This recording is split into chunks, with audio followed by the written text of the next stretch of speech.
Hello दोस्तों, कैसे हो आप लोग। उम्मीद करती हूँ आप सब लोग एकदम स्वस्थ और मस्त होंगे। थंबनेल टाइटल देख के आप लोग समझ चुके होंगे कि मैं क्या कहने जा रही हूँ। तो जी हाँ, ये सुबह सुबह का टाइम है। मैं छत पे टहलने आई थी तो मैंने सोचा चलो मैं एक वीडियो डाल देती हूँ ताकि आप लोगों को पता चल सके कि हम लोग क्या झेल रहे हैं, क्या देख रहे हैं, क्या हो रहा है हमारे साथ। आप लोगों से मैं बहुत सारी खुशियाँ लेके आई थी। आप लोगों से मैंने कहा भी था कि हम शादी में जाएंगे, बहुत अच्छी अच्छी वीडियो रिकॉर्ड करूँगी और आप लोगों के साथ शेयर भी करूँगी। लेकिन हम जो सोचते हैं वो हमारे साथ कभी नहीं होता, और मेरे साथ तो 100% नहीं होता। जब भी मैं कुछ अच्छा सोचती हूँ तो मेरे साथ सेम उसका उल्टा होता है, एकदम डिफरेंट हो जाता है। ऐसा कुछ होता है जो मैंने कभी सपने में नहीं सोचा। वैसा ही इस बार भी हमारे साथ हुआ, क्योंकि मैंने ऐसा कभी सोचा नहीं था कि ऐसा कुछ होगा। बहुत ज़्यादा हम सब लोग खुश थे। मेरी बहन की शादी थी, शादी के लिए हम सब यहाँ आए थे। शादी के लिए ये मुझे मना भी कर रहे थे बहुत बार। इन्होंने मुझसे कहा कि तुम मेरे साथ चलो, पहले मत जाओ। लेकिन मुझे जिद थी, नहीं मुझे पहले जाना है, मुझे शादी में एंजॉय करना है। ये हमारे घर की आखिरी शादी है। बहुत सारी जिद करने के बाद मैं यहाँ आई थी, और जैसा नहीं सोचा वैसा सब कुछ हो गया, जो सोचा वैसा कुछ भी नहीं हुआ। 22 तारीख की सुबह हम सब लोग रात को करीब 21 तारीख को रात को हम लोग 12 बजे 12:30 बजे तक सारी पैकिंग की। सबने अपनी अपनी ज्वेलरी, चूड़ी, जिसको जो जो पहनना था, क्योंकि हमको अगले दिन सुबह अपनी बहन के यहाँ टीका लेके जाना था, यानी तिलक लेके जाना था। हम सब लोग रात को 12 12:30 बजे तक सारा काम करके तैयार होकर सारा सामान रख रुखा के फिर हम सोने गए थे। सुबह 3:45 बजे हम लोग अचानक से उठे। 3:45 बजे इसलिए उठे क्योंकि हमको जाना था, 9 बजे हमको घर से निकलना था। इसलिए हम लोग 3:45 बजे ही उठ गए थे, क्योंकि हमें अपनी बहन का तिलक लेके जाना था। तिलक में हम सब लोग जा रहे थे क्योंकि कोरोना का टाइम है, हम लोग ज़्यादा लोगों को नहीं बुलाना चाहते थे बाहर से। तो हमने सोचा क्यों ना हम घर घर के लोग ही 5-10 लोग मिल के ही चले जाते हैं और तिलक चढ़ा के चले जाते हैं। ज़्यादा लोगों को बुलाएंगे पता नहीं कौन कहाँ से आएगा, और कहीं इन्फेक्शन आया तो मुश्किल हो जाएगी। ये सोच के हमने किसी को बाहर से नहीं बुलाया, सिर्फ घर घर के लोग तैयार हुए। और जब हम सुबह उठे 3:45 बजे, मतलब जल्दी उठे थे जाने के लिए, उठे तो पापा बेड के ऊपर एकदम सीधे से मुट्ठी बंद करे हुए पड़े थे। सब लोग, मम्मी ने ही गेट खोला था। मम्मी आवाज़ लगाया, साधना जल्दी देखो क्या हुआ। सब लोग भागते हुए आए पापा के पास, तब तक पापा नहीं थे। और रात में लगभग 12 12:30 बजे तक, जब तक हम जाग रहे थे तब तक पापा हमारे साथ जाग रहे थे। 12:30 बजे के बाद 1 बजे उनको प्यास लगी। उन्होंने 1 बजे भी मम्मी को आवाज़ लगाई कि मुझे पानी चाहिए। ये उनको, वो हॉल में सोए थे, हम लोग अंदर कमरे में सोए थे। मम्मी उठ के गई, उनको पानी दे के आई। 2 बजे फिर उन्होंने आवाज़ लगाया कि मुझे प्यास लगी है। उनको दोबारा मम्मी पानी दे के आई, और उन्होंने कहा मेरे पैरों में दर्द हो रहा है, मेरे पैर मतलब दर्द कर रहे हैं, आप थोड़ा सा तेल लगा दो। मम्मी ने उनके पैरों में हल्का सा मसाज किया, खड़ी खड़ी ही, क्योंकि नींद में थी। 12:30 1 बजे सोने गए थे सब लोग, तो इतनी वो एनर्जी तो थी नहीं कि मतलब रात में कोई पूछे। और मम्मी हल्का सा तेल लगा के 2 बजे वापस आके लेट गई। 4 बजे, 3:45 बजे जब उठी तब पापा नहीं थे। इस चीज़ का पछतावा हम सबको हमेशा ज़िंदगी भर रहेगा।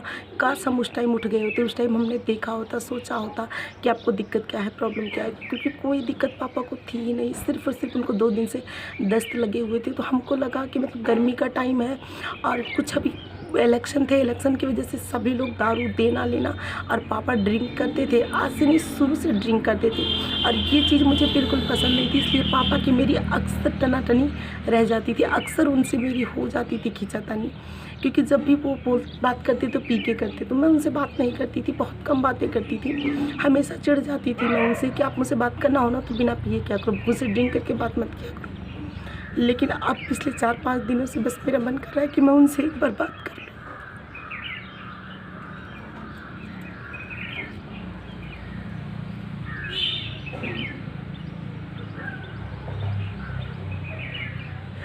कई बार क्या होता है ना, जब हमारे पास कोई चीज़ होती है हम उसकी वैल्यू नहीं करते, लेकिन जब वो चीज़ खो जाती है ना, तब हम सोचते हैं हमने क्या खोया है। कुछ वही हाल मेरा है। जब तक वो थे तो मुझे वैल्यू नहीं थी उनकी, मैं समझती नहीं थी। क्यों? क्योंकि वो ड्रिंक करते थे और मुझे पसंद नहीं था। तो अक्सर मेरी उनकी खींचातानी चलती रहती थी, अक्सर मैं उल्टे जवाब उनको देती थी। मैं उनको हर बार कहती आप दारू मत पिया करो, आप ड्रिंक मत किया करो, मुझे अच्छा नहीं लगता, आप मान जाया करो इस बात को। लेकिन वो कभी नहीं माने। वो हाँ नहीं पीऊँगा, कल से नहीं पीऊँगा, आज से नहीं पीऊँगा, बस ये सब कहते रहते। लेकिन कभी उन्होंने मेरी बात नहीं मानी, कभी किसी की नहीं मानी। सब ने ये ट्राई किया, मैंने नहीं, सब ने इस चीज़ को ट्राई किया। आज 4 दिन हो गए पापा को एक्सपायर हुए, लेकिन अभी भी ऐसा लगता है जैसे कहीं से पापा आएंगे और कहेंगे साधना ये बातें से। हमेशा से, आज से नहीं, जब से मैं आती हूँ पापा हमेशा आने के बाद मेरे पास बैठते हैं, बोलते हैं, बतलाते हैं, कहते सुनते हैं। लेकिन इस बार क्या था, इलेक्शन के टाइम था और वो ड्रिंक खूब कर रहे थे, क्योंकि सब लोग उनको ड्रिंक दे ऑफ़र कर रहे थे, शराब आगे से ऑफ़र कर रहे थे और वो पी रहे थे। तो पीने की वजह से, वो डर की वजह से मेरे पास आए ही नहीं, उन्होंने मुझसे कोई बात ही नहीं की और वो पी रखे थे, इसलिए मैंने भी उनसे कोई बात नहीं की, कुछ नहीं किया। उस दिन सुबह भी मैं जा रही थी, मुझे ससुराल जाना था, मैंने आगे वाली क्लिप डाली थी, उसी दिन की बात है। मैंने उनसे कहा, पापा आप उठ जाइए, आप शेविंग करा लीजिए और आप नहा धो के तैयार हो जाइए, मैं एक बार ससुराल जाके आती हूँ, तब आपको मैं लेके चलूँगी हॉस्पिटल, दिखा के लाऊंगी। और अगर आप ऐसे ही रहेंगे ना तो मैं आपको टीके में लेके, यानी मैं तिलक चढ़ाने जाऊँगी तो मैं आपको ले नहीं जाऊँगी। लेकिन मुझे नहीं पता था कि पापा हम सबको छोड़ देंगे।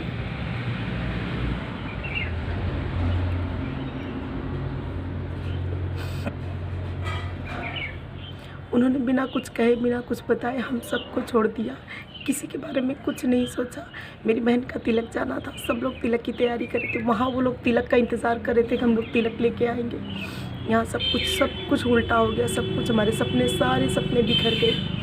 लेकिन हमें शादी करनी पड़ेगी, क्योंकि शादी में सिर्फ 6 दिन बाकी थे, अभी शादी में 3 दिन बाकी हैं, तो हमें शादी हर हाल में करनी पड़ेगी। 1 हफ्ते पहले, जैसे एक बृहस्पतिवार को पापा की डेथ हुई, अगले बृहस्पतिवार को मेरी बहन की विदाई थी, 1 हफ्ते से भी कम का टाइम था। तो हम लोगों ने शादी का ही फ़ैसला लिया, क्योंकि 200 कार्ड बट चुके थे, सब रिश्तेदारों को पता था, सारी बुकिंग हो चुकी थी, बहुत सारी चीज़ें घर पे आ चुकी थी, उसकी साड़ी सब तैयार हो चुकी थी, साड़ी ज्वेलरी सब कुछ तैयार हो गया था। इसलिए हम लोगों ने शादी प्रिपेयर की, क्योंकि लॉकडाउन का टाइम है और शादी हम लोग पिछले नवंबर से ही इसको आगे से आगे पोस्टपोन करते चले आए हैं। अगर अभी भी कर देंगे तो वो पता नहीं कितना लंबा चला जाएगा, तो इसलिए पहले हम लोग शादी करेंगे, शादी के बाद सब पापा का काम करेंगे।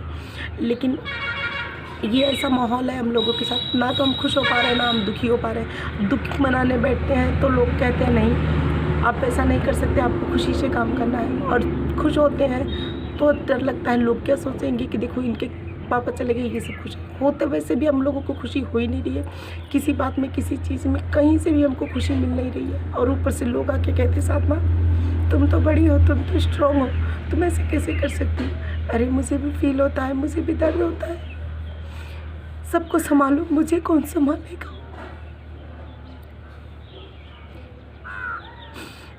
अभी तक ये भी नहीं आ पाए हैं, इनकी आज की टिकट आज ही चलेंगे तो कल आ पाएंगे।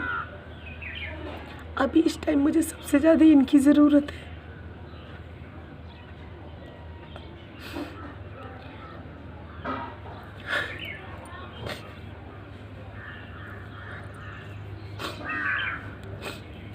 ये वीडियो बनाने का रीज़न सिर्फ इतना था कि मैं आप लोगों को बता पाऊँ कि हमारे साथ क्या हुआ।